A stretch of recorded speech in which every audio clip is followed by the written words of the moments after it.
Ya, shalom dulu pertama buat teman-teman semua yang menyaksikan kesaksian saya ini. Terima kasih buat semuanya gitu. Ya, selama corona ini ya memang banyak perubahan lah yang kita dapatkan.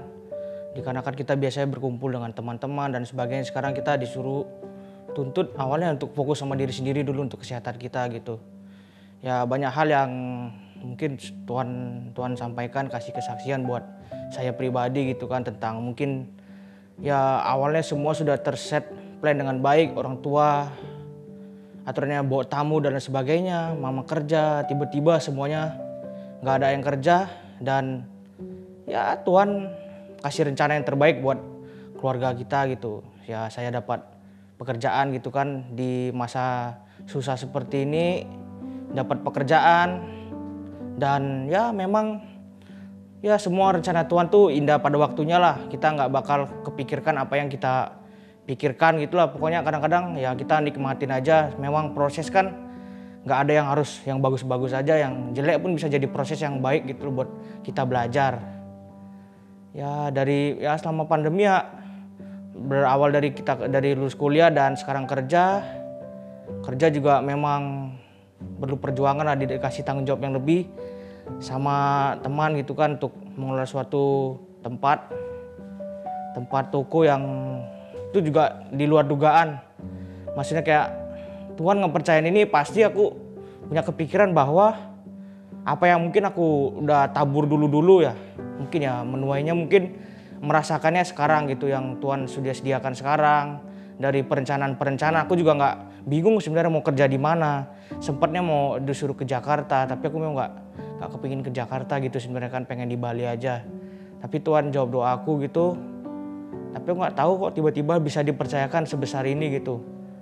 Dan aku juga ya Tuhan, aku nikmatin aja. Bukan masalah tentang uangnya, bukan masalah apa ya. Aku pengen menikmati pengalamanku, masih muda, masih mau bekerja keras gitu. Bukan masalah, yang penting kan tapi yang di dalam COVID ini yang ku tekankan sih ya, Tuhan banyak bekerja dalam kehidupan keluarga kami gitu. Dimana sebelumnya Yesi 1 bulan sebelumnya dia juga ada sakit kecelakaan gitu. Ya itu masalahnya pas tentang keuangan dan sebagainya. Banyak uang yang keluar, kita juga bingung mau uang dari mana. Tapi puji Tuhan, Tuhan lancarkan. Udah 1 bulan sudah itu saya kena sakit. Sakitnya itu ya tentang sakit autoimun yang kita ya kulitnya ya terkupas belang-belang seperti ini. Memang sih ya saya juga nggak tahu kok bisa seperti ini gitu. Mungkin ya kita juga nggak bisa salahin Tuhan. Kita nggak bisa belajar tuh nggak nyalain Tuhan lah. Masalah kayak gini ya nikmatin aja, Tuhan maunya apa sih. Aku juga nggak tahu kan 5 tahun 10 tahun ke depan bagaimana, tapi tetap nikmatin, tetap ngandalin Tuhan aja. Tetap berproses gitu loh. Setiap hidup kan pasti ada prosesnya, tergantung kita mau menikmati proses ini dengan bagaimana. Memang sih ya awal bekerja itu ya stres. Kita nggak tahu job desk-nya apa, saya juga disuruh buat job desk sendiri dan sebagainya. Ya percayain gedung yang besar. Sedangkan aja kamar sendiri aja kita kadang-kadang masih berantakan lah hitungannya.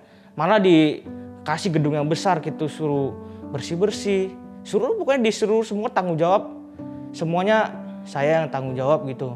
Dalam artian memang dikasih tanggung jawab sih. Ya pasti tuh Tuhan udah rencana yang terbaik sih.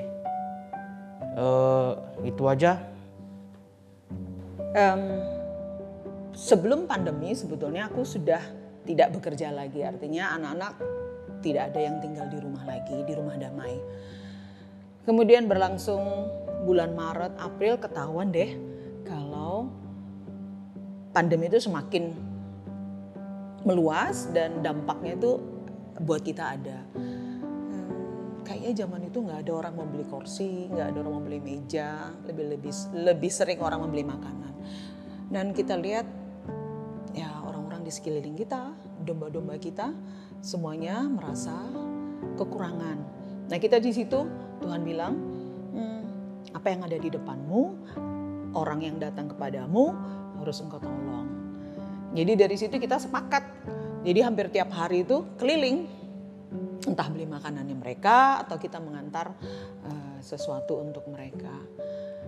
Yang buat kami surprise itu menjelang pandemi itu, ada seseorang yang datang ke rumah membawa segebok duit. Gak nyangka dia bukan orang tua murid yang ada di aku gitu. Raja Tuhan, keren ini, sekian juta ini. Sampai aku tanya, ini bener nih gitu. Di situ aku cuma lihat bahwa Tuhan tuh menyediakan berkat itu bukan untuk diriku sendiri. Tapi itu kok harus sebar buat anak-anak Tuhan yang lain. Ada yang juga bukan dari kita, artinya dari seberang. Tuhan cukupkan. Jadi kami berdua dengan suami itu seperti mesin ATM. Jadi kalau Tuhan bilang keluarkan untuk si A, keluarkan untuk si B, itu kami berikan tanpa takut. Kenapa? Karena kami cuma ingat di Amsal atau di mana? Aku nggak ingat. Tapi ya ada intinya gini, ada orang yang menyebar harta, tapi semakin kaya. Yang berhemat luar biasa, kekurangan. Kami mengalami hal itu. Ada aja yang Tuhan berikan untuk kami salurkan kepada yang lain.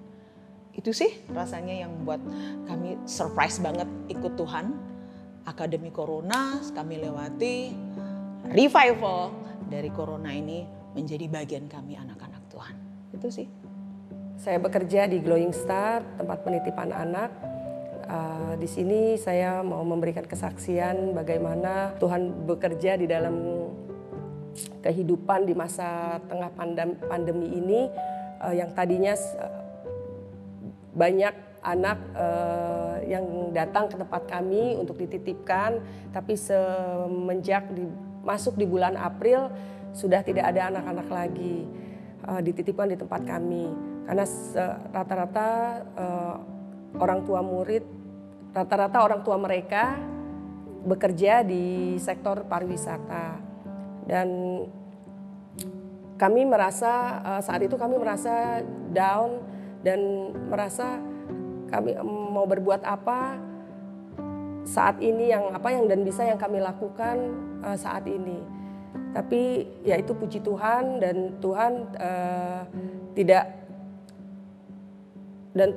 tidak hanya sampai di sini. Tuhan memberikan kami pekerjaan berbeda dari masing-masing kami, dan saya pribadi saya melakukan apa yang teman saya beri untuk menjadi reseller makanan, dan puji Tuhan sampai saat ini saya melakukan itu. Begitu juga dengan teman-teman di tempat kami bekerja. Bukan hanya di situ, tapi itulah Tuhan, apa yang tidak pernah kami pikirkan dan timbul dalam hati, tapi kami ada kerinduan lagi untuk membuka les-lesan yang dimana mungkin saat ini kalau dilihat dari keadaan saat ini, siapa yang mau les, sedangkan untuk sekolah tatap muka belum berjalan. Tapi ya itulah Tuhan ya, karena Tuhan melihat hati daripada kami.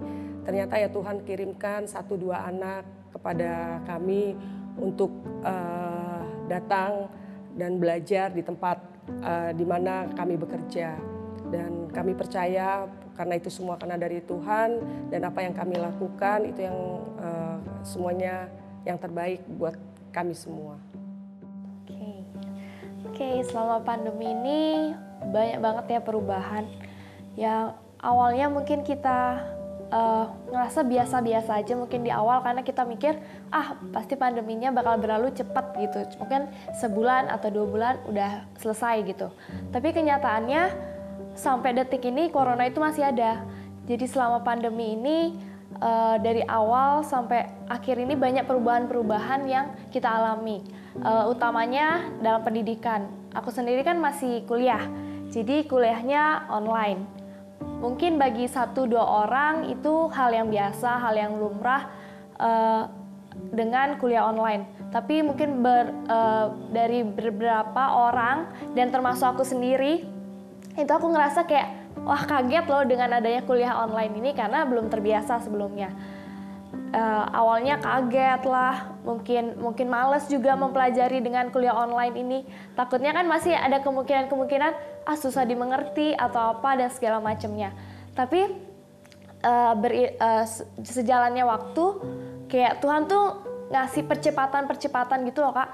Di awalnya kita kayak ngerasa, oh bisa nggak ya kita ngikutin arahnya kuliah online tuh kayak gimana sih, nggak biasa. Kalau di sekolahan kita datang, dosen jelasin di papan, dia nulis, kita nyatet apapun yang dia kasih, kita tuh gampang mengertinya kalau dari aku sendiri. Tapi kalau di kuliah online ini kita berusaha mungkin 2 kali lebih keras lagi untuk memahami apa yang dosen kita jelasin.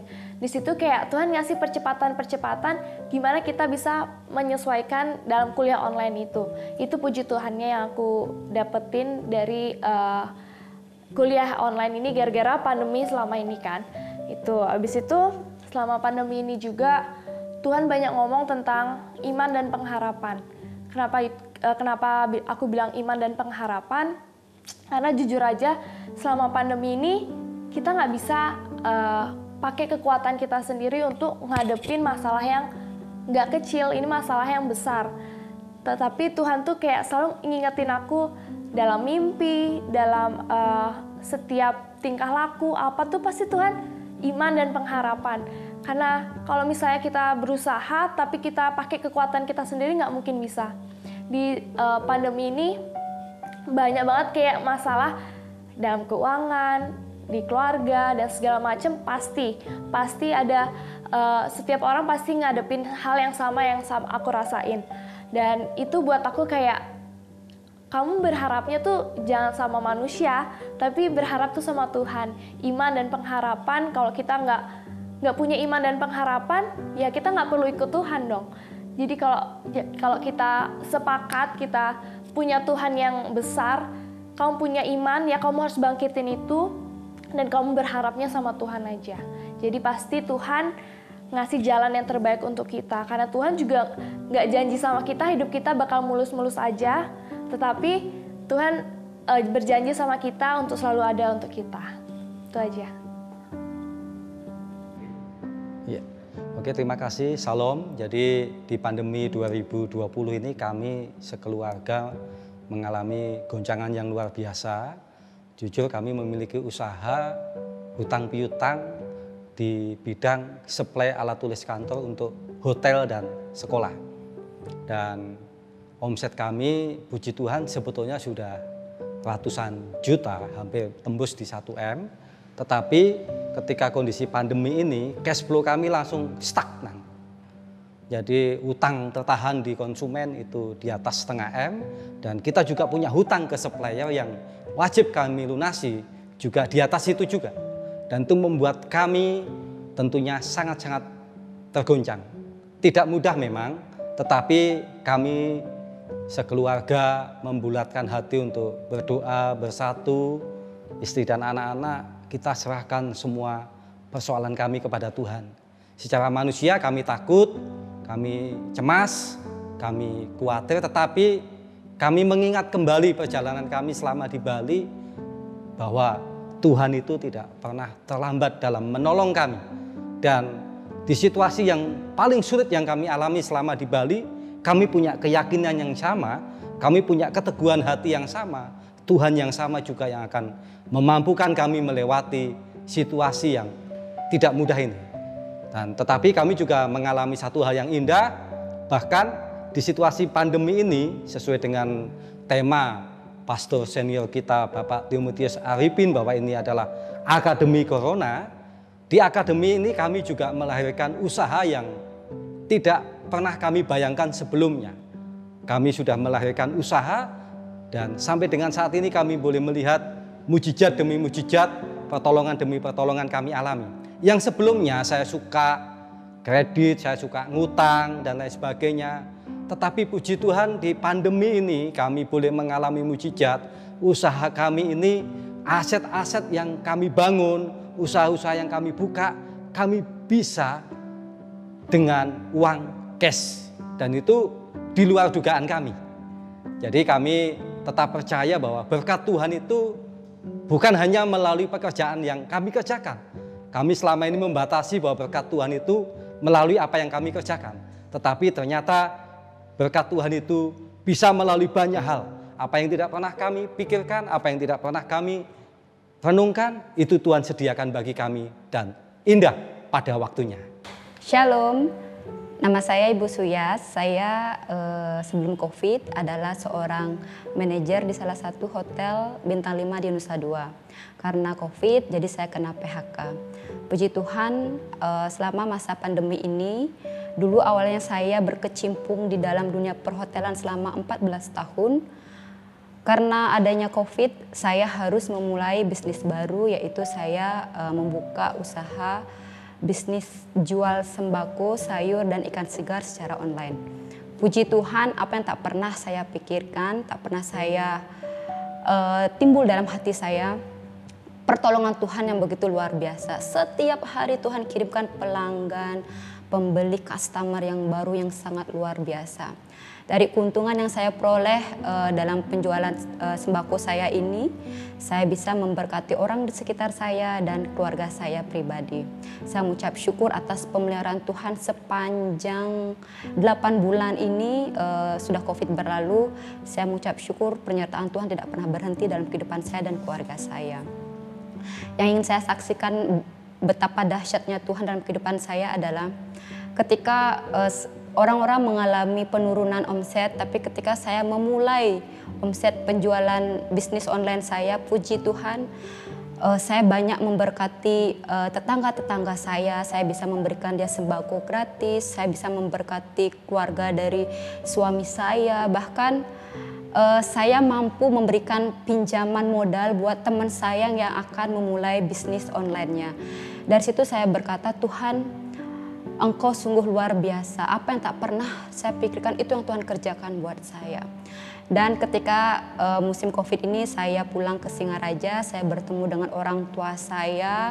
Orang tua saya sangat senang ketika saya bilang saya akan pulang ke Singaraja. Orang tua saya malam-malam tunggu di depan halaman rumah, dia penuh dengan sukacita menyambut saya. Dia memeluk saya dan dia menangis. Anakku, apakah kamu bisa makan di Denpasar? Kenapa Ibu? Karena menurut pengalaman dari orang tua saya, orang yang sudah kena PHK mereka pulang kampung dan tinggal bersama orang tuanya. Tetapi saya masih tetap stay bertahan di Denpasar, berjualan online, dan saya bisa menyaksikan kebaikan Tuhan kepada orang tua saya. Saya bilang sama ibu, ibu tenang saja. Saya punya Allah yang luar biasa yang tidak pernah meninggalkan saya. Yang penting satu, saya taat dan setia kepadanya. Pasti pertolongan Tuhan tepat pada waktunya. Nah, ada rasa sukacita dalam ibu saya ketika saya memberikan kepastian kepada ibu bahwa saya baik-baik saja, saya pasti dipelihara Tuhan dan Tuhan pasti menyertai setiap apa yang menjadi keputusan saya, langkah saya untuk kedepannya bersama keluarga. Puji Tuhan, ketika saya minta blessing daripada orang tua, saya akan bilang akan melamar beberapa pekerjaan di bulan-bulan ke depan. Ternyata berkat doa orang tua, usaha dari saya pribadi, pertolongan Tuhan, doa dari suami dan anak-anak, ternyata sampai di Denpasar. 2 hari kemudian saya dipanggil salah satu hotel bintang 5 di Nusa Dua, dan dia menawarkan pekerjaan posisi sama dengan pekerjaan yang lalu dan gajinya di atas gaji yang saya terima di hotel lalu. Wow, ini sangat benar-benar luar biasa. Itu perlunya kenapa kita perlu minta berkat dari orang tua jasmani kita, orang tua rohani kita, dan terlebih kita harus tetap mengandalkan Tuhan dalam setiap apapun yang kita jalankan. Dan yang selalu saya pegang dalam hati saya adalah berjalan bersama Tuhan, tidak ada kata turun. Berjalan bersama Tuhan, Tuhan akan bawa kita menjadi kepala bukan menjadi ekor. Tuhan akan bawa kita naik dan tidak akan turun. Saya percaya itu. Karena setiap rancangan Tuhan selalu yang terbaik buat kita yang anaknya percaya kepadanya. Terima kasih, Tuhan Yesus memberkati.